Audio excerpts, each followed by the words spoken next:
This time. Okay, relax.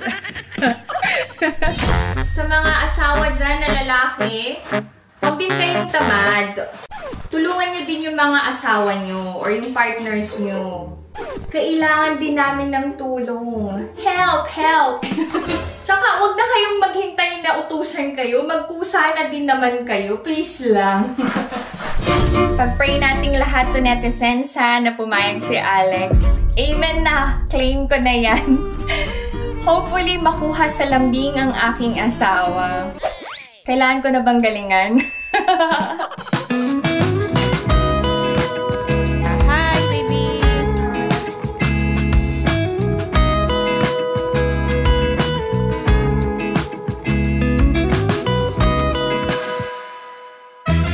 Annyeong! Hi everyone! Welcome back to my channel. This is VMSK and this is my life in Korea. Samahan niyo ako ngayong araw na to. Siya lang kayo.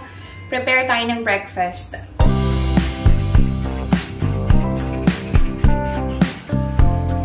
Na maagang nagpe-prepare.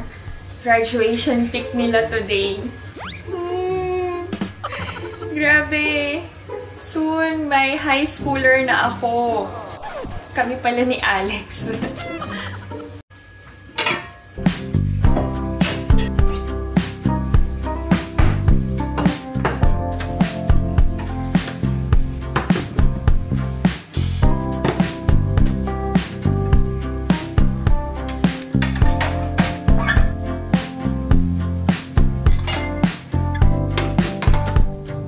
Recycle ako ng mantika.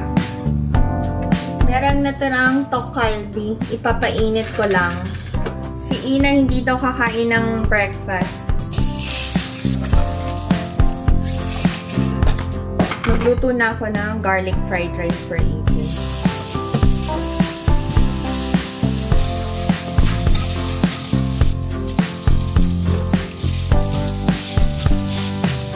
Ito konting salt. Pepper.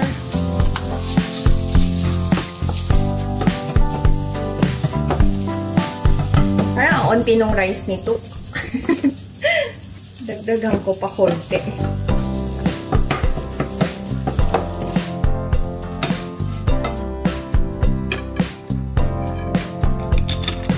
Kaya ng parsley.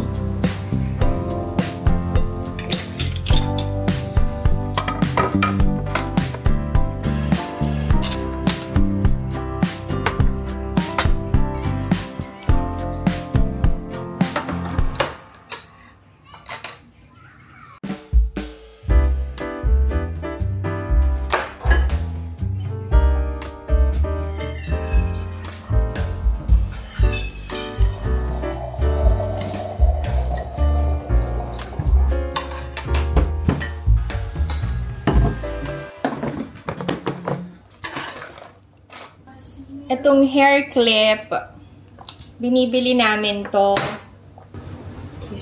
She's wearing her uniform today. May pictorial sila. Hi, baby! Hi. Madilim ka? Okay, go na. Go. Bye, baby! Okay. Bye-bye! Isa sa pinaglalaanan namin ng malaking budget is yung maintenance ng hearing device ni Ijun. Kagaya nitong dry capsule, binibili din namin to. Magkaiba na sila ng kulay. Paalam. Bye! Love you! Meron ding dryer, yung hearing device. Ito yan. So, may desiccant na kailangan ding palitan every 2 months.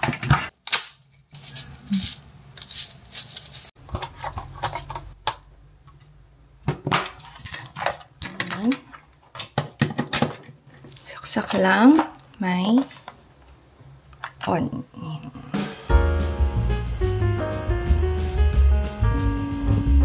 Mag-start na ako sa gawaing bahay. Si Ina, usually siya naman ang nag-aayos ng kama niya, pero nagmamadali siya today. Sabi niya, sorry mom, hindi ko na naayos yung bed. Sabi ko, okay lang. Itong stuffed toy na to, gift kay Ina ng English teacher niya kasi very good siya sa exam. Mataas yung score na nakuha niya. So, may gift siya. Tuwang-tuwa nga.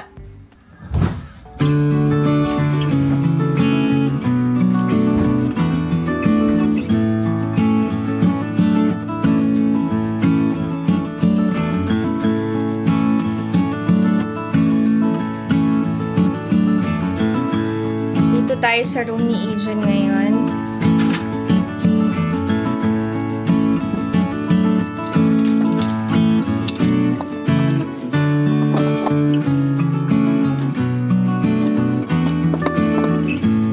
Naglalaban ng bed sheets.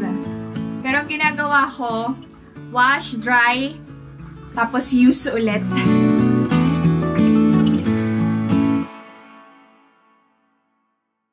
Share ko lang sa inyo. Si Ijun, nag-design ng eco bag niya. O, diba? Kilala niyo ba to? Pororoto. Cartoon character siya. Na para sa mga kids. And then, sa kabilang side, nakalagay is Gucci and Chanel. Sabi niya, Mommy, pag ako nagtatrabaho, bibilhan na kita ng Gucci and Chanel mo. Pero hindi pa ngayon, kasi nag-aaral pa ako. So, natouch ako. Sabi ko, talaga ba anak? Sabi niya, yes, promise. Praying na makip niya yung promise niya sa akin, diba? Pero, ang mga kids, kahit hindi pa sila nag-earn ng sarili nilang money, bumibili talaga sila ng regalo for me and Alex kapag may occasion using their allowance. Nagsisave talaga sila para may pambili ng mga maliliit na regalo para sa amin. So, ako talaga very OA sa pagiging emotional.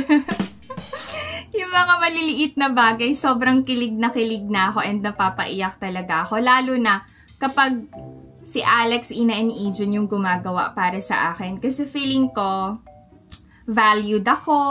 Alam niyo yun? Loved. And respected. Kayo mga mommies, nakaka-relate ba kayo sa akin? So yung feelings nyo ay valid. Okay lang yan, maging OA. So, yun lang, na-share ko lang to netizens.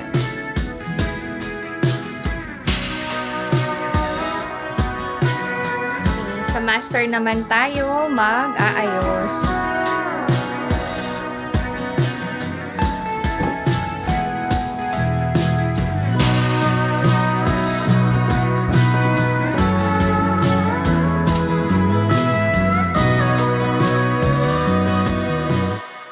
This time, okay, relax. This time, maghuhugas na ako ng ginamit sa kusina. How are you, to netizens?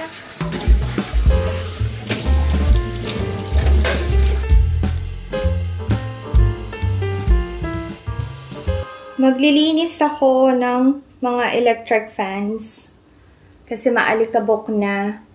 Pag maalikabok na kasi, hindi na presko yung hangin na lumalabas. So kapag gumagamit kayo ng sobrang alikabok na electric fan, para lang din kayong nag-aaksaya ng kuryente. Hindi ganun ka-presko. So make sure na regular din kayong naglilinis ng electric fans nyo. Lalo na sa Pilipinas, di ba sobrang init. Non-stop ang gamit ng mga fans.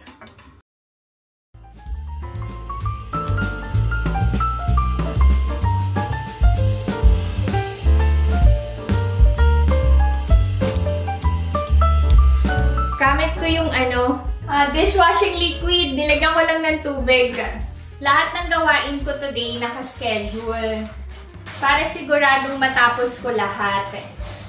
Yung mga trabaho na hindi nyo kayang tapusin sa umaga, try nyong tapusin sa gabi. After kumain or bago matulog.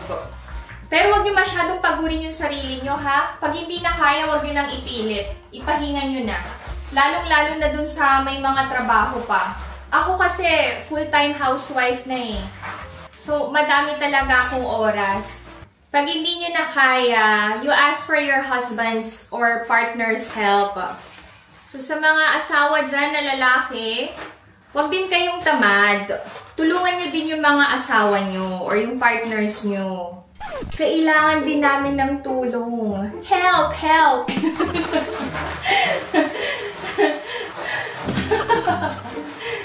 Tsaka, huwag na kayong maghintay na utusan kayo. Mag-usa na din naman kayo. Please lang. Para tumagal at tumibay ang magandang relasyon nyo. Magtulungan. Magmahalan. Magdamayan. Ano pa ba? Lahat-lahat na.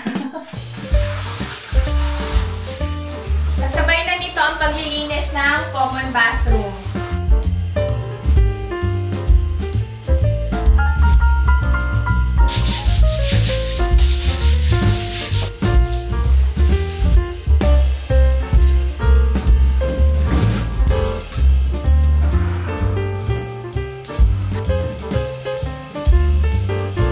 Palit na ako ng slippers.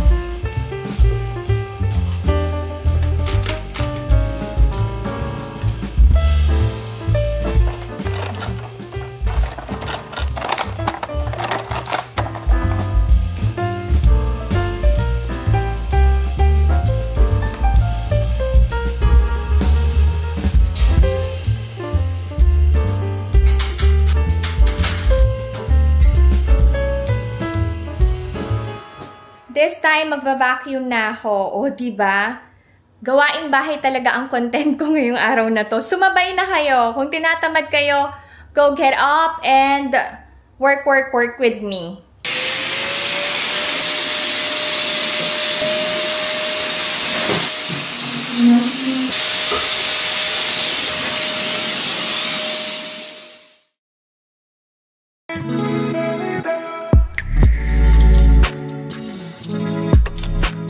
Ng aking gawaing bahay. Kakain ako ng brunch.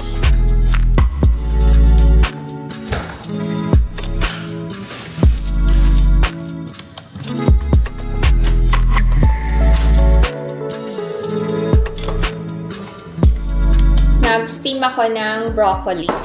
Sasawsaw ko sa spicy cocktail sauce. Ito yun. Ito yung pinakasawsawan ng cucumber, chili pepper, and broccoli. Tapos, tuna sandwich. Nagbabawas kasi ako ng timbang. Nung umuwi kami ng Pilipinas, hanggang pag-uwi ko sa Korea, puro kami kain. So, lumaki yung mukha ko at saka tiyan ko. Si Ina and Izun gusto magbakasyon sa Pilipinas yung summer break. Nililigawan ko pa si Alex. Napayagan kaming medyo magtagal sa Pilipinas kasi laging bitin yung uwi namin eh. Last time kami ni Adrian, 4 days lang. Sabi ko kay Alex mag 1 month kami. Sabi niya no. 3 weeks, no. 2 weeks, no then. Sabi ko 10 days. I'll think about it. Ayaw niya kasing uma-absent ang mga bata sa academy. Sa school kasi summer break eh. Wala sila talagang pasok. Baka daw hindi na makasabay si Ina and Ijun. Sabi ko, hindi naman. Basta masipag naman mag-aral yung mga bata. They can keep up. Bigyan ko daw siya ng time para mag-decide. Sana payagan kami ng 10 days. Pero wala nang meet and greet to netizens kasi wala na akong budget for meet and greet. Hindi pa ako nakakaipon ulit. Ang pinag-iipunan ko ngayon, yung pag-visit ng family ko dito sa Korea. Kasi hindi namin pwedeng pagsabay-sabayin yung gastos eh. Naka-budget lahat. Ganun kasi kami mag-asawa. We save and then we spend. Ayaw namin na may utang. Itong broccoli galing to sa farm. Hindi ko pala ini-steam tong broccoli. Bin-lunch ko lang. Lalagyan ko ng konting salt yung tubig. Ay, thank you, Lord.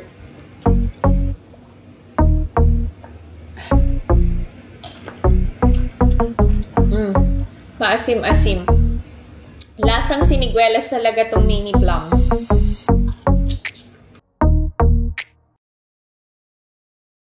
Nakakaloka. Meron pala akong schedule sa derma ko. Papetiks-petiks ako after ko maglinis and kumain. Anyway, to netizens, ipag-pray nyo na payagan kami ni Alex na mag 10 days sa Philippines. Para naman ma-enjoy ng mga kids ang medyo mahabang bakasyon. And gusto ko din talaga silang magpahinga from studying. Pag-pray nating lahat to netizens na pumayag si Alex. Amen na! Claim ko na yan. Hopefully, makuha sa lambing ang aking asawa.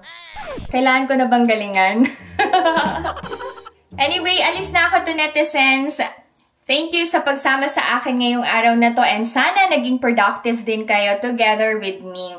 So if you enjoyed watching this video and new to my channel, please consider subscribing, like, and share. Pinay Mom in South Korea. Stay safe everyone. Bye! Love you!